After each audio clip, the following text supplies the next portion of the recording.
이동형 뉴스 정면 승부. 이동형의 뉴스 정면 승부.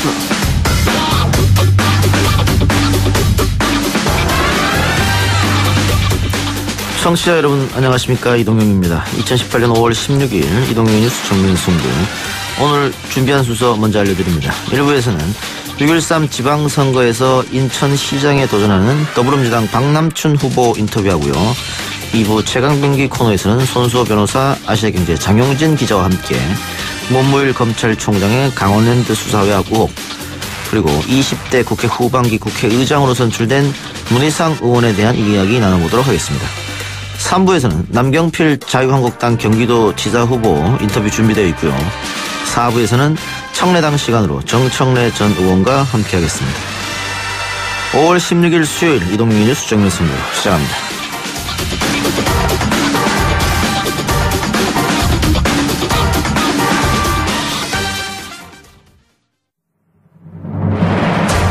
이 작가는 독하다. 이 작가는 거칠다. 이 작가는 솔직하다. 이 작가는 눈치가 없다. 그는 할 말은 한다. 할 말은 한다. 정치 오타쿠 이 작가의 독설. 뉴스 정면 승부.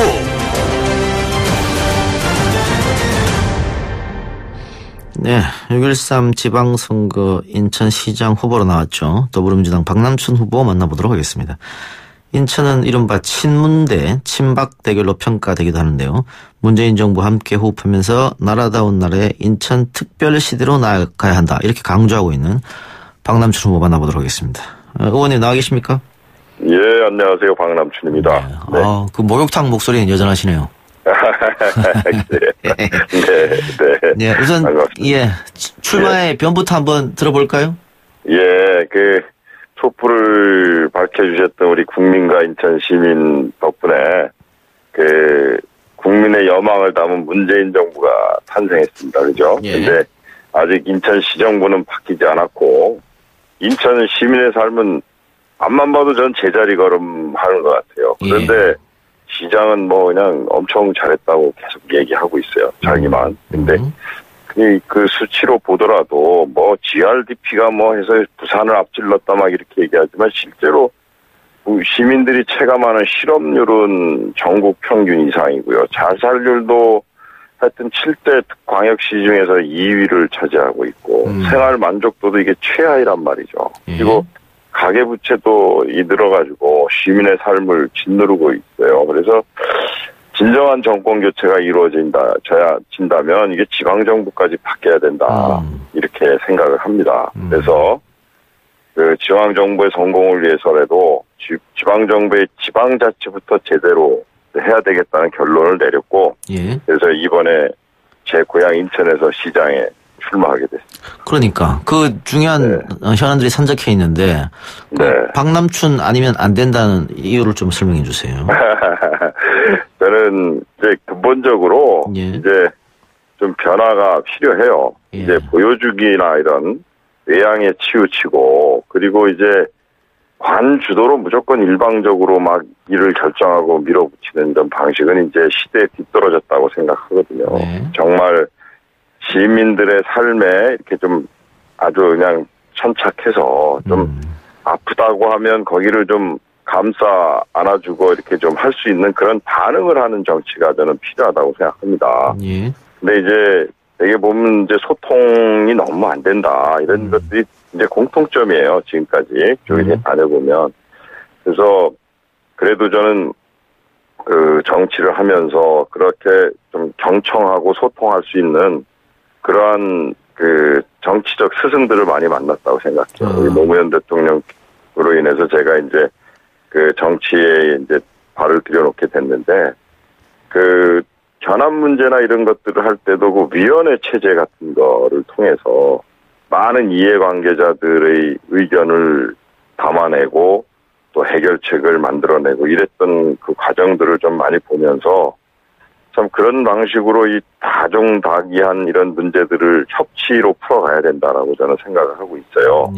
그래서 그런 때가 됐다. 근데 그 현재 지방정부는 그렇게 하지 않고 있다고 생각합니다. 그래서 제가 좀 한번 해보고 싶어요. 예. 포부야 당연히 있을 테고요. 그런데 네. 인천이라는 곳이 네. 역대 선거를 보면은 민주당이 호락호락하는 곳이 아니었습니다. 네, 맞아요. 만만치 않아요. 송영길 후보 나와서 당선되는 것 빼고는 거의 다 졌거든요.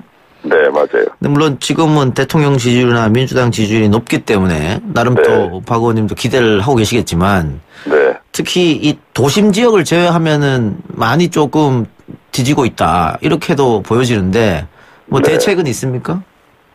지금 뒤지지 않죠. 뒤지지 여론조사상으로야. 않아요? 근데 인천이 그 민주당의 험지인 건 맞아요. 네. 그냥 대통령과 당 지지율이 높다고 이 방심하다가는 큰 화를 입을 수 있다고 생각해요. 예. 그리고 특히 이제 전국 선거에 항상 이 축소판이에요. 그냥 인천이. 그래서 그 지난 2010년도에도 그 52.6%로 당선된 송영길 시장이 불과 4년 만에 48.2%를 얻어서 패했던 아주 진짜 민심을 읽기 정말 어려운 지역이거든요. 근데 제가 그 여론조사 결과에 일비하지는 않습니다만 최근 보면 매우 고무적인 조사가 나와요. 제가 막 30% 이상 이기는 걸로 나오고 특히 인천에서 우리 당이 가장 힘든 지역이 강화하고 옹진인데 그렇죠. 이게 북한과 접경지대거든요. 그래서 이게 안보에 굉장히 민감한 지역이에요. 그래서 여기서는 우리 당이 하여튼 무덤이었어요. 그냥. 근데 이제 여론조사를 보니까 제가 앞서고 있다는 결과까지 나오더라고요. 그게 이게 대통령의 지지율도 높고 남북 화해 모드 맞춰서 그런 맞아요. 것 같은데. 평화의 훈풍 때문에. 그래서 제가 여쭤볼게요. 네. 오늘 돌연 북한이 고위급 회담을 취소했단 말이죠. 북미 회담도 재고할 수 있다. 미국도 지금 매파들이 조금 강한 발언을 하고 있는 상황이고. 이렇게 된다면은 다시 또 한번 출렁일 수도 있는 거 아니냐. 그리고 지금 경쟁자가 현역 시장이기 때문에 또 현역 프리미엄이라는 게 없을 수 없거든요. 그럼요. 어떻게 생각하세요? 근데 저는 남북 판문점 선언이라는 것이 이렇게 쉽게 물의 흐름이 바뀌거나 하진 않을 거다라고 생각해요. 그러니까 북한이 또 오늘 고위급 회담 돌연 연기하고 했지만 충분한 대화 속에서 큰 흐름의 변화는 없을 거다라고 저는 봅니다. 그리고 이제 무엇보다도 이제 이 시민들의 여론이 있어요. 제가 이제 다니면서 이렇게 바닥의 민심을 들어보면 이제 현직 시장으로는 안 되겠다는 의견들이 많거든요. 그래서 저는 그분과 무엇이 다른지 그걸 잘 설명을 드리고 그렇게 하면 좀 잘 되지 않을까 싶습니다. 그리고 저는 행정안전위원을 한 6년간 하면서도 서해 5도의 이제 중국어선 불법 조업 문제 이런 게 굉장히 굴직거리였었거든요. 그럴 때 우리 해양경찰의 서해 5도 기동단 같은 거 기민하게 창설하게 하고 이런 역할들도 쭉 했고요. 여러 가지 노력들을 했어요. 그쪽 접경 지역에 우리 시민들이 애달파하시는 일들 해결하려고 노력도 많이 했고 해서 그런 거 잘 알리고 열심히 노력하면 남북 관계는 큰 변화 없이 저는 갈 거라는 믿음도 있고요. 그리고 제가 했던 일 잘 알려서 선전하도록 하겠습니다. 공무원 생활도 해양수산부 쪽에서 오래 하셨죠? 네, 오래 했어요. 그러니까 인천도 고향이고 하니까 더 자신감이 있을 것 같은데요. 유정복 시장 이야기 나왔으니까 저희가 또 유정복 시장 인터뷰도 지금 예정이 돼 있는데 그렇죠. 유정복 시장에게 적폐 정권 세력임을 고백하고 사과하라 이렇게 말씀하셨는데 친박이기 때문에 이런 의견을 내신 겁니까? 그러니까 제가 적폐 정권이다 이렇게 얘기는 직설적으로 하진 않았는데요. 이런 거죠. 이제 어쨌든 박근혜 지난 4년 전에 이제 여기 와서 시장 출마했을 때 나중에 박근혜 대통령의 사진을 아예 도배를 했어요. 공동물에. 그러면서 친박 실세 힘 있는 정치인 그래서 인천 문제 다 해결해 드리겠다 이러셨거든요. 우리 유 시장께서. 그런데 실제로 해경이 해체돼서 저 대종으로 내려갈 때 한마디 못했고 그랬어요. 그때. 그러니까 이제 나중에 이제 최순실의 국정농단을 보니까 그럴 수밖에 없었구나 하는 그런 이해를 하게 됐지만 그러나 결국은 본인이 박근혜 대통령이 없었다면 지금의 자리까지 올 수 없었잖아요. 그런 대통령이 불행하게 되셨잖아요. 그렇다면 저도 노무현 대통령 5년간 모시고 일하고 나서 제가 18대 국회의원 출마할 때 공천도 못 받을 정도였고 저는 4년간 그래서 정치를 떠나 있었어요. 예. 그렇게 한 번간 누군가는 그렇게 국민들이 인정하지 않고 국민들께 큰 잘못을 저질렀다면 정치를 하는 사람이라고 하면 책임을 질 줄 알아야 된다. 저는 이렇게 얘기를 하는 거죠.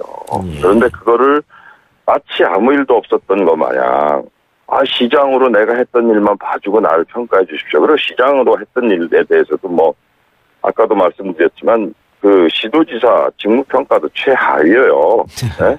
그러니까 이런 것들을 다 감안하면 저는 그런 데 대한 정치인으로서 또는 한 시의 리더로서 한번 성찰을 해야 된다.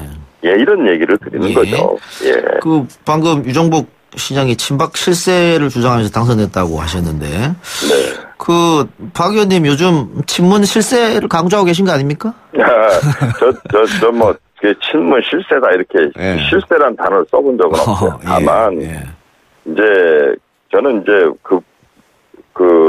우리 문 대통령하고도 청와대에서도 같이 근무를 했었고 이제 당 대표와 이제 평개의원으로서 제가 이제 어떤 일을 추구하고 어떤 가치를 추구하는지를 잘 알고 있잖아요. 저는. 예. 그리고 이제 그러나 저다운 또 저만의 이제 정책이나 비전을 잘 만들어야 되겠죠. 예.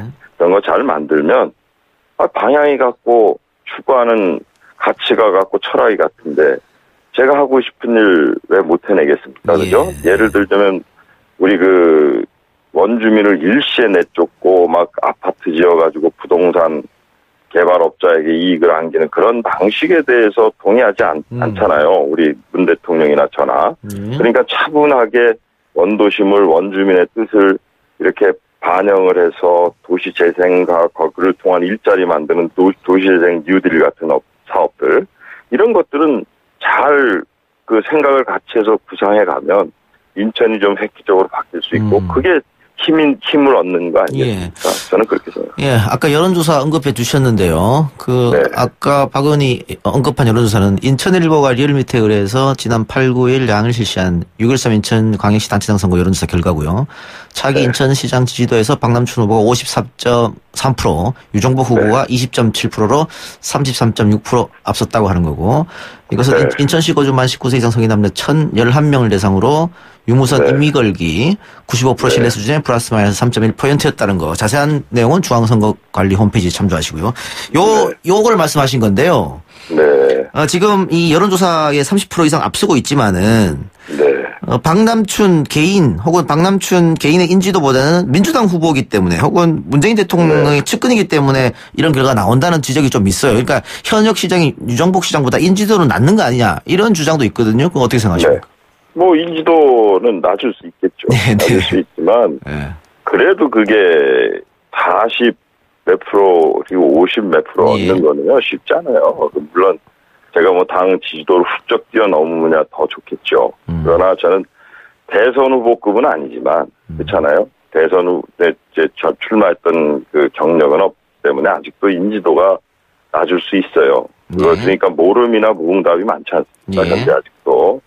그래서 저는 아직 더 제가 개척할 여지가 더 많은 거죠. 현직 시장이 인지도가 더 높을 텐데 그 정도밖에 못 얻는 거고 저는 아직 알려지지 않은 그런 사람이니까 더 노력하면 더 좋아질 수 있다는 그 긍정적 생각을 더 갖고 있습니다. 지금 인천 남동갑에서 19대 20대 재선하셨는데요. 그 현역 의원으로서 출마를 했기 때문에 지금 남동갑 재보궐선거가 이번 선거랑 같이 치러진단 말이죠. 그렇습니다. 본인의 인천시장 선거도 당연히 중요하겠지만 이 선거도 굉장히 관심을 가지고 책임감을 느낄 수밖에 없지 않습니까? 네, 그렇습니다. 이 선거도 어떻게 준비는 잘 돼가고 있나요? 뭐 보니까 또 뭐 우리 국토교통부 차관을 역임했던 우리 맹성규 전 차관이 오늘 출마 선언을 했더라고요. 그리고 그 사람도 또 그런 공직 경력도 꽤 많고요. 제가 이제 그 국회의원을 했더니 우리 남동갑 지역이 인천의 그 1번지예요, 정치행정에. 왜냐면 여기가 시청이 있고 경찰청, 교육청, 한 관공서가 다 있고요. 남동 산단이 있어요, 여기에. 국가산단 중에 제일 큰. 이제 그런 지역이기 때문에 이 공직 경력이나 이런 것도 굉장히 중요하거든요. 예. 그런데다가 이제 또 이 토박이 또 그래요. 우리 그 맹 후보가 오늘 그 출마 선언을 했는데 뭐 다른 분이 또 이제 어떻게 등장할지는 모르겠지만 그런 좋은 또 인물이 출마의 뜻을 드리고 있고 그다음에 또 그동안 제가 열심히 정말 지역 주민들과 호흡하면서 지내왔어요. 예. 그래서 뭐 좋은 후보들이 나오고 또 제가 그동안 또 애정을 갖고 노력했던 지역인 만큼 예. 한번 뭐 좋은 결과가 있으리라고 봅니다. 예. 네. 지금 제주 지역이 후보가 네. 결정됐습니다마는 경선 네. 후유증을 지금 심하게 앓고 있어요. 뭐 의원님도 아시겠지만. 네. 인천은 어떻습니까? 경선 갈등 없습니까? 지금 경선 끝나고 그 치열한 경쟁을 펼쳤던 우리 김경, 홍명 후보하고 만나가지고 예. 인천 정권 교체를 위해서 우리 원팀 구성하자. 그러니까 뜻을 모았고 예. 지금 요번에 이제 우리는 인천은 시당이 중심이 돼서 우리 윤관석 위원장이 중심이 되고 이제 뭐 신동근 의원이 총괄본부장을 맡고 이래가지고 원팀으로 예. 뭐 이렇게 그 선대위를 구성을 했어요. 예. 첫 대위를 가졌는데 우리 세 사람이 다 모였고 그다음에 하여튼 모든 구청장하고 기초의원들 이 출마자들이 힘을 모아서 이 정권 교체를 인천 정권 교체를 이루자 하는 그런 결의를 다졌습니다. 그래서 혼자가 아니라 모두 뭉친 원팀이기 때문에 예. 반드시 압도적 승리를 거둘 것입니다. 알겠습니다. 지금 팟빵 앱으로 실시간 댓글이 달리고 있는데요. 331대님, 깍 박의원님, 인천 잘 부탁드려요. 이런 댓글 올라와 있네요. 네, 감사합니다. 네, 의원님 오늘 여기까지만 듣겠습니다. 네, 감사합니다. 예. 네. 지금까지 더불어민주당 박남춘 인천시장 후보였고요. 내일은 자유한국당 소속인 유정복 인천시장과 인터뷰 진행할 테니까 많은 기대 부탁드리겠습니다. 2부 최강병기 코너로 돌아오겠습니다. 딱딱하고 지루한 뉴스가 소설보다 흥미진진해지는 새로운 경험. 놀라셨죠? 이것이 바로 이동준의 뉴스 정면 승부.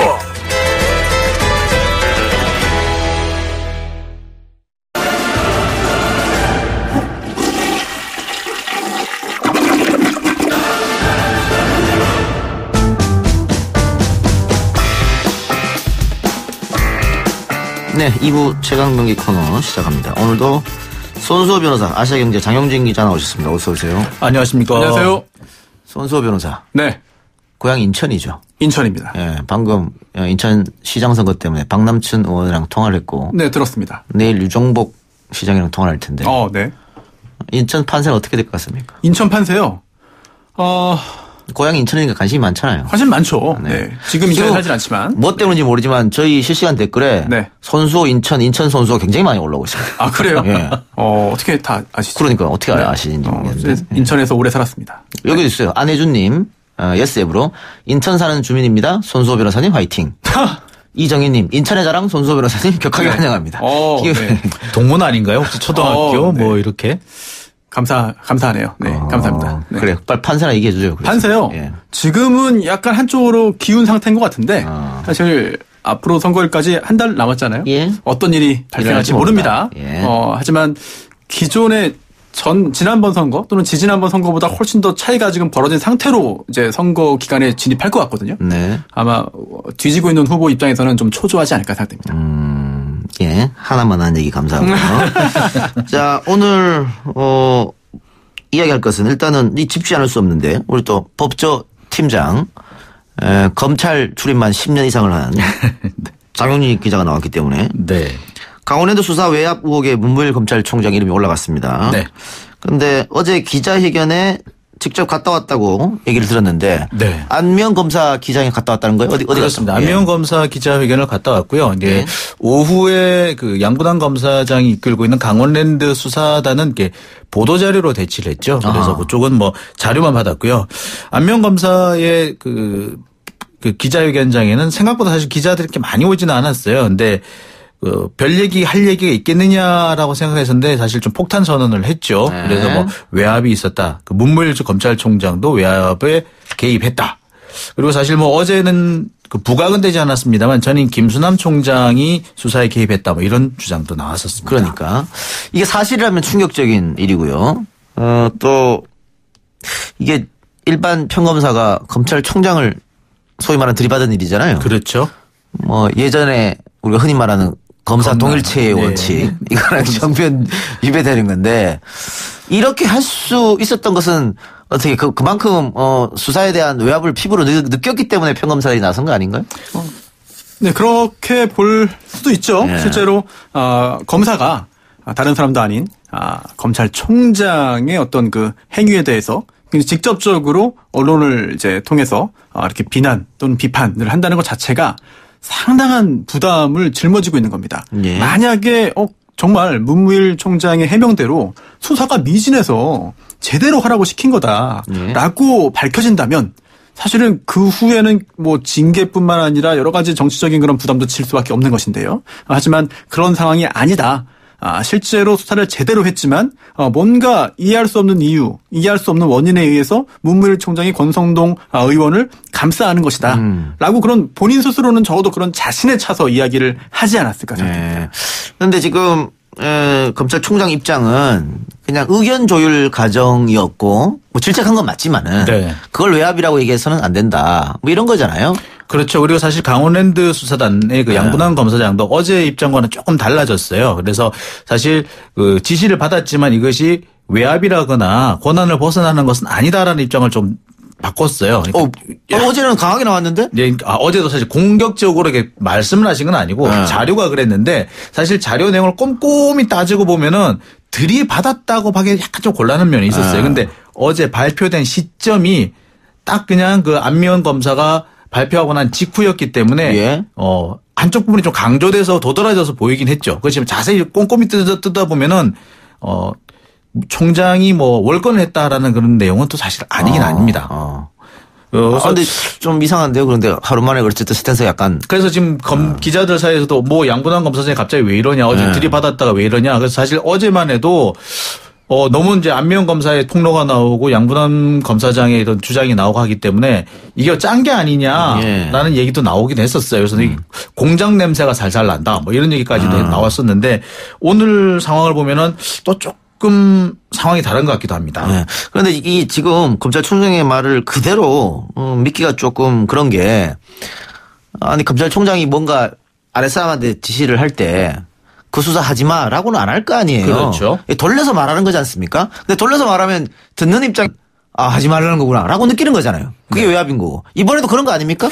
조금 그 디테일한 부분을 살펴봐야 될 것 같습니다. 이게 디테일의 악마가 있고 또 디테일의 해법도 있는 것 같은데 일단 안미연 검사가 주장하고 있는 외압 의혹 부분인데요. 이게 이제 지난해 12월 이 권성동 의원의 보좌관을 소환하려고 하니까 대검에서 소환하지 말라고 했다라는 건데 사실 이 부분에 대해서 대검의 디테일한 해명을 들어보니까 얘기가 이래요. 그러니까 보좌관 2명을 소환을 했는데 1명만 직접 연락을 해서 데리고 오고 그리고 나머지 1명은 야 오는 네가 같이 데리고 와 이렇게 했다는 겁니다. 그러니까 이 과정에서 권성동 의원이 발끈해가지고 항의를 했던 게 있고 또 한 가지는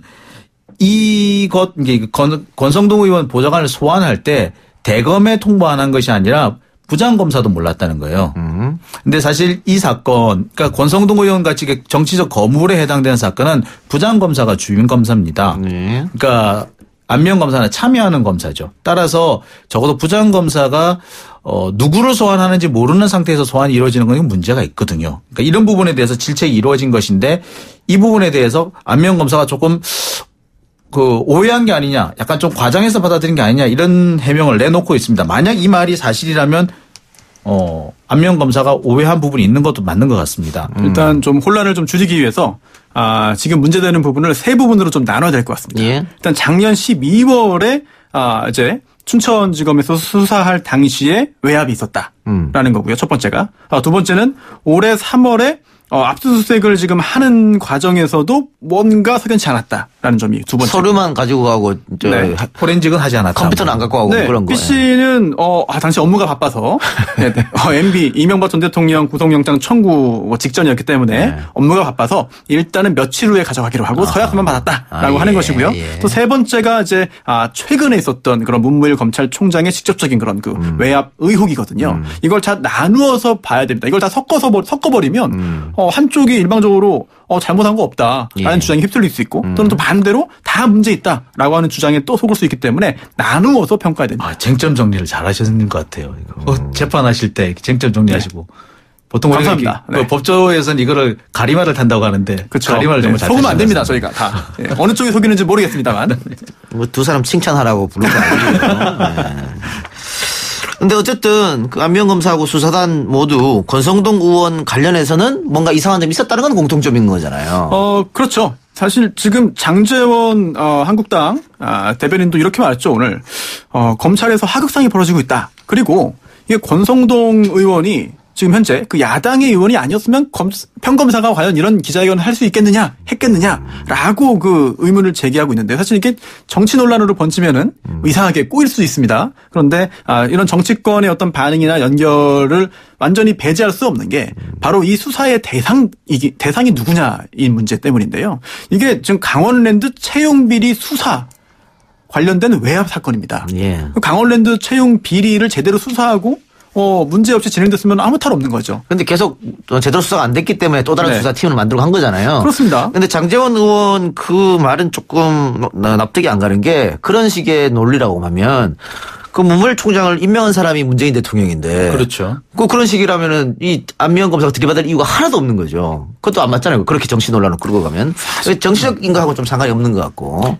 그렇죠. 장제원 의원 측 얘기는 어떻게든 지금 논란이 권성동 의원 쪽으로 번지면서 사실 지금 대중들 국민들의 시각에는 문무일 총장이 어떻게 했느냐보다도 그래서 권성동 의원은 언제 잡아넣을 건데 라는 대로 가 있거든요.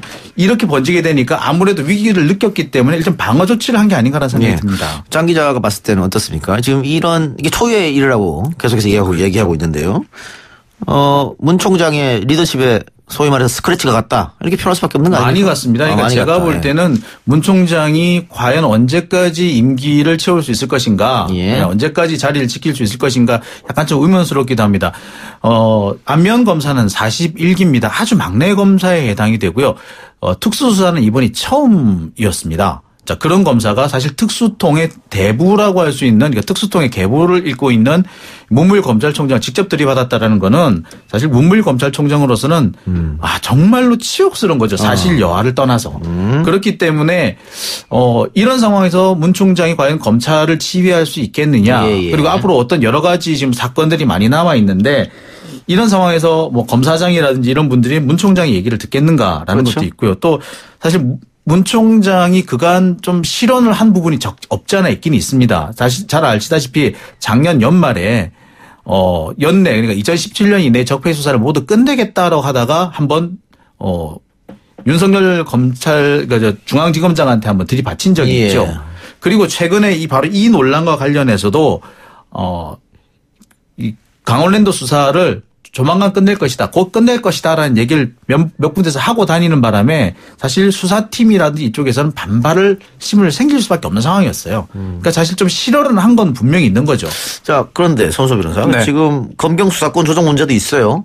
그렇죠. 공수처 문제도 남아 있어요. 그런데 이렇게 상처받은 리더십을 가지고 남은 임기 또한 계속 끌고 갈 수 있느냐. 지금 장 기자도 그런 점을 지적한 거거든요. 그렇습니다. 지금 검찰 내에서도 굉장히 좀 걱정을 많이 하고 있는 것 같습니다. 특히나 간부 또는 간부급 검사와 또 일반 평검사들 또는 검찰 경력이 상대적으로 많지 않은 그런 검사들 사이에서 좀 온도차가 느껴집니다. 그래서 간부급은 아니 이 정도면 정당한 그런 그 권한을 행사한 거 아니냐. 뭐가 문제인지 모르겠다. 수사를 제대로 못해서 제대로 하라고 한 것이 왜 잘못이냐라는 입장을 주로 보이고 있고요. 또 반면 그렇지 않은 검사들 입장에서는 아니 독립성을 보장해주고 보고조차 받지 않겠다고 해놓고서는 왜 갑자기 중요한 순간에 본인의 어떤 의견을 제시하고 그런 단계를 넘어서 그런 수준을 넘어서 오히려 그 수사가 진전되지 못하도록 했냐. 이건 문제다라고 하는 의견을 보이면서 자칫하면 세대 간 그런 갈등, 검찰 내 세대 간 갈등으로도 번질 기미가 보이는데 문제는 어떤 결론이 나오든지 간에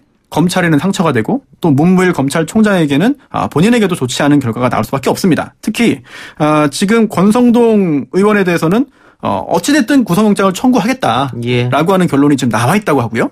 또 반면 검찰 간부들 외압에 작년 12월에 그 외압에 참여했다. 외압을 행사했다라는 의혹을 받고 있는 검찰 간부들에 대한 구속영장 청구 여부는 대검 그 전문 자문단이 있습니다.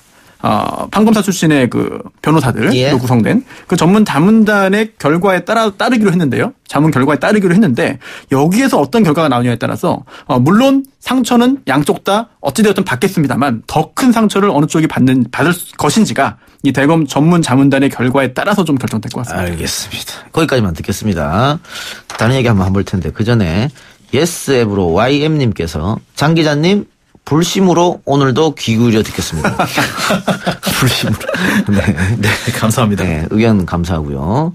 그리고 지금 문자로 주신 분도 계시는데 8691님. 박남춘 후보의 핵심을 찌르는 날카로운 질문. 오늘 아주 좋아요. 이 작가님 46세 청취자. 예, 고맙습니다. 감사하고요. 손변 이야기도 있습니다. 진정성 있게 살자의 팟빵 앱으로 온 의견인데요. 손소 변호사님 영화 배우처럼 잘생기셨습니다. 공부도 잘하고 능력도 있고 잘생기기까지 하다니 정말 싫어요. 방점은 뒤에 싫어에 있다는 거. 네, 감사합니다. 네, 알아두시기 바라고요. 나도 저런 미움 받아봤습니다. 자, 더불어민주당 하반기 국회를 이끌 신임 국회의장 문희상 의원이 선출이 됐어요. 자, 일단 문희상 의원 어떤 분입니까? 자, 이번 전반기 국회의장에 한번 도전을 했었어요. 네. 이번이 재수에서 성공을 한 것인데 6선 의원이죠. 그리고 한 번의 당의장, 즉 당대표를 하셨고요. 그다음에 두 번의 비상대책위원장을 역임하신 정치 구단이라고 합니다. 그러니까 민주당이 위기에 처했을 때마다 호출되는 사람이었다라고 보시면 되겠고요. 김대중 전 대통령과 노무현 전 대통령 옆에서 주요 참모를 역임했습니다. 이 DJ 정부 시절에는 정무수석, 그리고 노무현 정부 시절에는 청와대 비서실장을 역임했습니다. 운동권 출신이라고 그래요. 네. 집안은 원래 부자였는데 운동권 하면서 다 까먹었다고 합니다. 그래서 원래는 사학재단 이사장까지 역임하셨는데 그 사학재단이 지금 다른 분 손에 넘어가 있다라는 얘기도 있고요. 행정고시를 합격을 했는데 운동권인이라는 이유 때문에 임용을 못 받으셨다는 그런 얘기도 있습니다. 그리고 오늘 뭐 포털 사이트에 보니까 제일 많이 올라와 있기도 하던데 문희상 의원은 미스코리아 이한희 씨의 외삼촌이라고 합니다. 네, 외삼촌. 어떻게 보면은 얼핏 닮았어요. 그래요? 아니, 어떻게 보면. 아니, 예전에 그 이한희 씨가 한 예능 프로에 출연했습니다. 그래서 본인의 삼촌이 정치인이다. 네. 문희상 의원이다. 라고 말하면서 안 닮았다. 왜 하나도 안 닮았다라는 그 진행자들의 질문에 대해서 살찌면 닮아집니다. 라는 말을 한 적이 있죠. 그래요. 그 예전 민주당 그 김종인 대표 시절에 문희상 의원이 총선 전에 컷오프 당한 적이 있었죠. 그렇죠. 근데 지금 이 경기 북부 지역은 문희상 아니면 안 된다는 의견이 대체적이어서 다시 공천을 받았던 그런 일도 있었는데 오늘 당선 소감으로 국민들은 격조 있고 품격 높은 국회를 원한다 강조했는데 여야 합의로 국회가 정상화됐는데 앞으로는 어떻게 될까? 이것도 지금 정상화 합의됐다고 해도 난관은 많잖아요 지금. 당장 뭐 국회 부의장당 구성이라든지 상임위원장을 누가 어떻게 나눠 가지냐를 가지고 여야가 격돌을 할 수밖에 없을 것으로 보입니다. 특히 운영위원장과 법사위원장, 정무위원장 같은 경우는 국정 운영의 중요한 자리인데 지금 자유한국당 측이 주로 갖고 있었어요. 근데 이것을 아마 민주당은 가지고 오려고 할 것이고 자유한국당은 뺏기지 않으려고 할 것이고 그 과정에서 아마 격돌이 벌어질 수밖에 없으리라고 봅니다. 이걸 어떻게 조율하느냐가 첫 번째 시험대가 아닐까 하는 생각이 듭니다. 그리고 지금 국회가 정상화되었다라고 쉽게 말씀드리기 또 어려운 상황이에요. 왜냐하면은 당장 좀 평화당 입장에서도 아니 5월 18일에 5.18의 추경을 통과시키는 게 말이 되냐라고 하면서 또 반박을 하면서 반발하고 있거든요. 예. 그렇다고 한다면은 이제 자유한국당 또는 바른미래당뿐만 아니라 이제 그 평화당까지도 이렇게 여러 가지 그 다른 의견을 내고 있다면은 이 신임 국회의장이 뭐 조율할 것이 굉장히 많아지는 상황이겠죠. 알겠습니다. 두 분 말씀 오늘 여기까지만 듣겠습니다. 지금까지 손수호 변호사, 아시아경제 장영진 기자였습니다. 감사합니다. 고맙습니다. 이동의 뉴스 정면 승부. 저는 7시 뉴스 듣고 3부로 돌아오겠습니다.